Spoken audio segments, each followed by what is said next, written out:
Good morning. Morning. Everyone wants to be free. Free as the birds of the air, free from sickness, free from suffering, free from bondage, free from poverty. And they have a right to be. It is a God-given desire and a God-given right. And that's from Emily Cady, Lessons in Truth. Every 4th of July we celebrate Independence Day. We celebrate our freedom. And growing up, I was taught, we live in the land of the free and the brave. Well, freedom runs deeper than our civil and political liberty. The very idea of freedom is one of our most basic instincts. Webster defines freedom as independence, exception from obligation, ease of movement. But I believe there are two kinds of freedom: the outward freedom and the inward freedom. Today we're going to talk really about spiritual freedom, centered in God. I see civil or political freedom as the outward freedom.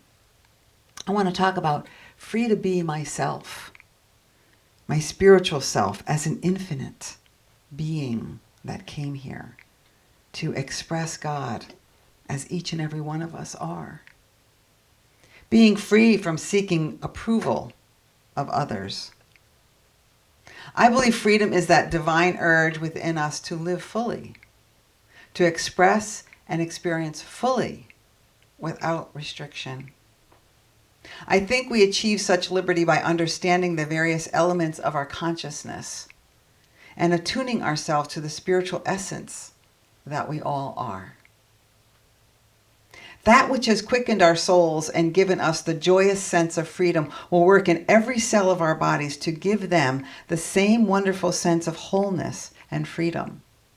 That's Myrtle Fillmore and How to Let God Help You. And when I read that, I hear her bringing together the physical and the spiritual by looking at the cells of our body and how that we can experience that freedom in the cells of our body. But we have to first experience it in our consciousness. Each of us is centered in divine mind. There's only one life, one intelligence, one love, the sum of all that is in this universe. And this one life resides in each of us. You and I are spiritual venture, and we are each unfolding in a unique, and whether we understand it or not, perfect way. In Acts 17, Scripture says, "In God I live and breathe." Freedom is knowing that. Freedom is knowing who we are. Everything we do comes from knowing, in God I live and breathe. Then you know that you are a divine child of God. I know that I'm a divine child of God, which makes our life have limitless possibilities. Who am I? Who are you really? And the answer is the same for all of us. A beloved child of God. I am that which is born of all that is, and so are you. I am, as Pierre de Chardin says, I am a spiritual being having a human experience, trailing the breath of ancestors and trailing the breath of the angels. Because I am connected to the source of all that is possible for me and you. That is who I am, and that is who you are. What do I want? I don't just want to be successful in the world. I don't just want to leave a legacy. I want to fulfill the highest, truest expression of myself as a human being. I want to fulfill the promise the Creator dreamed when I was dreamed. You must have a vision for your life. You have to have a direction. When I was a kid, my parents used to go for a ride, and I was like, what are we going for a ride for? We're just going to go for a ride. What's the point? Well, the other day, I had plans to go to the cloisters with a friend of mine. And for me, that's kind of a big deal to take a weekday off from work. and set it aside to just go do something. So we're on our way, and we're like 3/4 of the way there, and the GPS like dies. So we have to turn it back on again. And when we turned it back on again, it said, it's closed. The cloisters are closed. And I'm like, what do you mean? We were both like shocked. Like, what do you mean it's closed? Well, we turned around and we went home. We spent the day together, and we made plans to do another day. And my point in saying this is the freedom I got in finally saying, you know what? Instead of one day, universe is giving you 2 days off to just spend it, to be in your imagination, to be in love, to be in the awareness and the acknowledgement of freedom, the freedom that I have in my life, to have that kind of ability in the middle of my day, in the middle of the week, to go away with a friend of mine. So just going for a ride leaves space for imagination and allow the flow to come through you.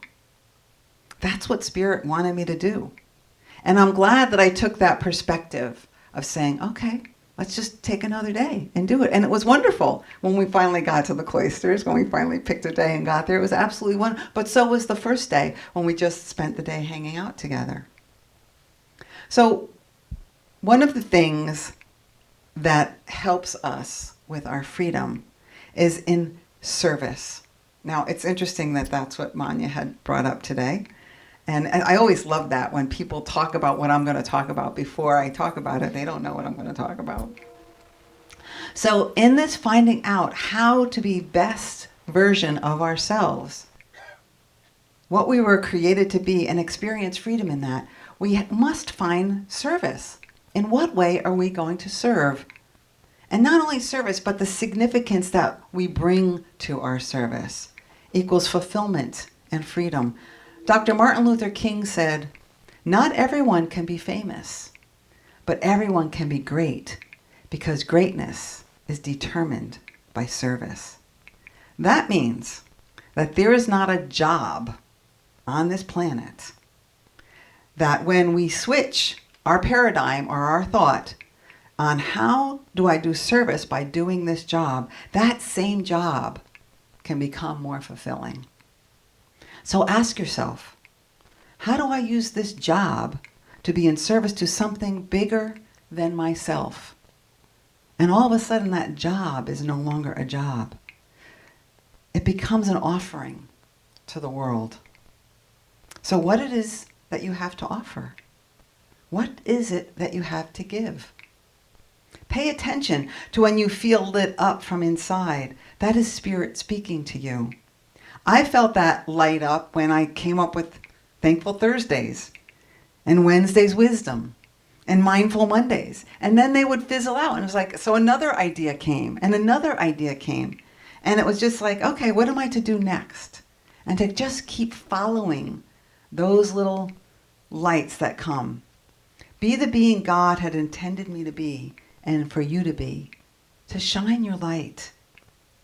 You're my number one job on this planet is to be the best version of yourself and grow more and more to be more of that person, to be more of that light. Ernest Holmes says, we are spirit in action.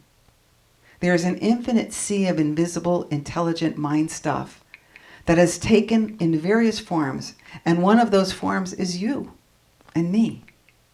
It's the message from quantum physics. The central idea is that the universe is consciousness. Beyond the material reality, there is a real actuality, the intelligent system out of which all expresses. And that system, that life, is consciousness. So we've got service. The next thing is creativity. What we think about, we create. Now, we've all heard this here many, many times, right? Newton's law is the third law of physics. It says, for every action, there is an equal and opposite reaction. It's also the law of cause and effect, or mind action. We hear it all the time, but I don't know, when I did this talk, all of a sudden it deepened my understanding of what I think about, I create. Shawn talked about it in correct perception. How are we going to change our thinking of a situation? The way I change my thinking about going for a ride. Every moment of every day we have choice in how we see things. That's powerful. That's empowering. That's why I changed the name of my company, Total Balanced Life Choice, because it's always a choice. Our minds are creative activities within a whole life. That wholeness, that divine something, is a limitless potential out of which we may express. Human creativity is an expression of divine imagination. It's useful to remember that because often we think we have to make things happen. How many people have heard yourself saying, I got to figure it out? I got to figure it out. Well, guess what? That's you getting in the way of Spirit speaking through you. We think we have to get ahead. We have to toil and sweat and hope a creative idea somehow slips through and gives us a boost. But we also, I think more importantly, have to allow the flow of things to come through us. In reality, our biggest job is to get our smallness, the limited idea of who we think we are, our bloated nothingness that Shawn talked about earlier, as Emerson called it, get it out of the way. To let go, to relax and allow pure Spirit to do its work through us. That's freedom. The name of the talk is Freedom, a Blessing or Fill in the Blank. The fill in the blank part is when we resist what it is to be free, when we resist the things that we could do to experience that freedom. This was a difficult lesson, much harder than trying to make things happen for me. I was definitely one of those people, and still sometimes can be. I got to make this happen. I got to figure it out. But learning this is a major victory in moving us into freedom. Our challenge individually and collectively is to allow more of the divine light and infinite intelligence to use us, to be open vessels so that the presence and power of God may flow through us, blessing our own experience and then out into the wider circle of our experience, blessing our families, our friends, and our community. Get the larger picture of freedom. The freedom that liberates us from any sense of discord. Our freedom cry is a dedication to the truth that sets us free, the truth of who we are. And this happens in our consciousness. It happens in what we think about. So let's acknowledge the amazing, wonderful, creative beings that we all are. And know that we have the potential to invent, to innovate, to change, to grow, to heal. With this creativity, we can fashion greater dimensions of aliveness for ourselves. This life, if we let it, is an adventure. And our own creativity is that allows us to be masters of this adventure and to enjoy the freedom that is ours. Edwin Gaines says this planet is the planet of fun. Be sure you're having fun in what it is that you're creating. So we've got service, creativity, and another key to freedom is holding ourselves in high regard, to see ourselves as God sees us. As I said earlier, our biggest job is to get out of our smallness. We no longer need to be afraid of harm or failure or being alone. Taking that fear and saying, okay, what's really going on here? Like Doug said, step aside, let somebody else take the driver's seat so you could sit back and really enjoy being on the edge. As much as you can being on the edge, right? It's so liberating. As we steep ourselves in spiritual reality, knowing that the presence and power of God is who we are. We understand that we are never alone, that we live the very life of spirit, which can never be endangered or harmed. So another thing that we can do is take risks. There's a collective consciousness that encourages compliance and conformity. We've been programmed to some degree to be cautious, to fit in. Don't take too many chances. When were you told to take risks and it's okay that things don't work out? I don't know about you, but no one ever said that to me. As a matter of fact, when I left corporate America to start my own massage therapy business, my parents were angry at me. Like, are you crazy? You've got this great corporate job and you're going to leave to start your own as a massage therapist? Like, that was insane. But I had to do it. I couldn't stay in that world anymore. Most of the world greets new ideas and change with a lot of resistance. So They would rather stay in status quo. It's easy to stay in status quo for some people, right? It's easy. I don't want to make any waves. So we learn to play it safe. Rather than create, we comply. But a straight path to freedom is our ability to create a new experience from spiritual substance. Think of the divine ideas that seemed ridiculous, that made a ton of money. Pet rock, silly putty, the easy button. I don't know about if you ever saw the book titled Everything Men Know About Women, and every page is blank. Brilliant. I don't know that I believe that, but what a great idea, you know? A friend of mine, just yesterday, we went to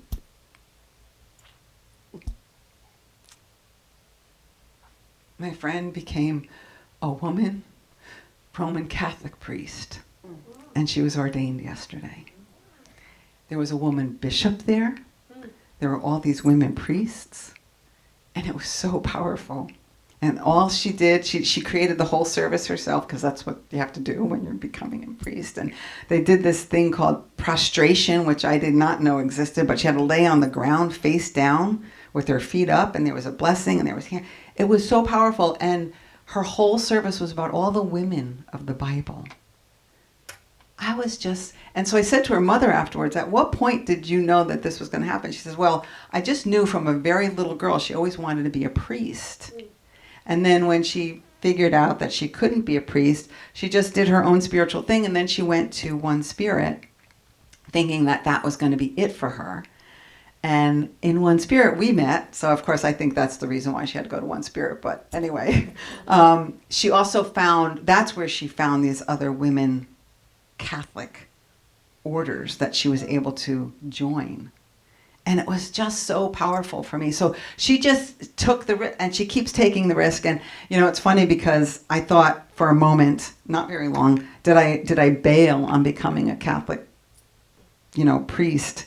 And it was only a second. I'm like, I don't want to fight, because she's got a lot of energy, and she's really willing to fight the fight of what women can do for the Catholic Church. But my point in this is the risk that she was taking all of those years, and every time she steps up. As a matter of fact, she went to her church, her Catholic church, to do this ordination, and they said no. She had to find an Episcopal church that would allow her to do it. So it just is astounding to me when we say yes to Spirit and then just keep following it, and the freedom. She was ecstatic yesterday. It was awesome to be a part of. So taking risks, being in service, following your creativity, and seeing yourself and keeping yourself in high regard. This next one might not be as popular, but we also need forgiveness. We need to find forgiveness rather than condemnation. Nothing keeps us in bondage more than condemnation. I know sometimes we like to get even. This is a great story that I read during my research of this talk, but a truck stop in Broken Bow, Nebraska. 3 tough motorcycle gang types come into a diner, and they pick on one of the customers' food, and they start eating his food. So he just sat there quietly for a moment. He dabbed his mouth with his napkin. He paid his check, and he left. And the ruffians howled and laughter, and one of them declared, "That guy wasn't much of a man, was he?" And the waitress said, "No, he wasn't much of a truck driver either. He just ran over 3 motorcycles in the parking lot." So I know getting even sometimes feels really good, but we have to remember that we are all one. And regardless of another one's actions, we're still sharing this one life. And that this other person, no matter what they've done, is simply acting out of their own level of awareness, trying hard, given their level of awareness, to feel good about their own life. That doesn't mean I have to passively accept the abuse. That doesn't serve anybody. But I know that I'm responsible for my own experience, and I'm not accountable for anyone else's actions. That's their stuff, and as I remain anchored in the truth of who I am and who they are, I remember that condemnation is an artificial response. If I'm holding something against another person, I've created a boundary, which really is an illusion because there is no boundary that we live in. So forgiveness isn't about acceptance of actions. It's about acceptance of what happened. It's recognition that all of life is sacred and that we're each a part of it. It's giving up the hope that the past could be anything different. That past made us who we are. Forgiveness is the gift that you need to give yourself to truly be free. On the other side of forgiveness is that freedom. Freedom to live the life in which you were intended and the one you deserve. Until you heal the wounds from your past, you will continue to bleed. So, we must open the wound, stick our hand in there, and pull out the core of the pain that's holding us in our past and memories and make peace with them. So the formula for forgiveness is accept what happened, forgive others and forgive yourself, accept the new, give up the hope that the past can be anything different other than what it was, and remember it helped make you who you are. Another tool, I have 7 tools, so maybe you'll get one of them, even if you get one of them and try to work with it. A line from the Lord's Prayer. Thy will be done. This is a declaration of independence. Thy will be done. That means I don't have to will anything into happening because it's a futile endeavor. There's no limit to our life, to our freedom. But in order for our world to remain free and open, we must keep a high watch. We have to stay in the bigness of life. And that happens by knowing, just as Jesus did, that it is not my will, but thine. If we are in a consciousness that truly proclaims infinite presence, thy will be done in my life, then we live as free individual points of spirit, because there is no limit to God. To say thy will be done is not a weak or restrictive. It is empowering because it allows infinite resources to come alive uniquely as us. Divine will is never repressive or limiting. It is always the unfoldment of something more, something greater in our lives. Spirit wants to know itself as you, to express itself through you. Life yearns to celebrate its allness through your love, through your accomplishment, your fun, your givingness. That's the will of God. That's freedom. And for number 7, the year of 2023, I proclaimed as the year of Psalm 23. And the first line, the Lord is my shepherd, I shall not want, screams freedom to me. To not want is very freeing. To let go of wanting. Stepping into desire, or I would prefer, is a much different energy. But also, in the end, it says, surely goodness and mercy shall follow me all the days of my life, and I shall dwell in the house of the Lord forever. God, the Father, is always with and in me. That's freedom. So to summarize, who are you? A child of God living without limitation is our true nature, is true freedom. It's our God-given endowment. But we must consciously participate in this quest. By being in service, no matter what we're doing, see it as an act of service and something bigger than ourselves, greater than ourselves. We do this by choosing to create rather than condemn, rather than conform. See ourselves as God sees us in high regard. Take risks. By choosing to forgive rather than condemn, by proclaiming to the universe, thy will be done, and then walk through your day in confidence and trust.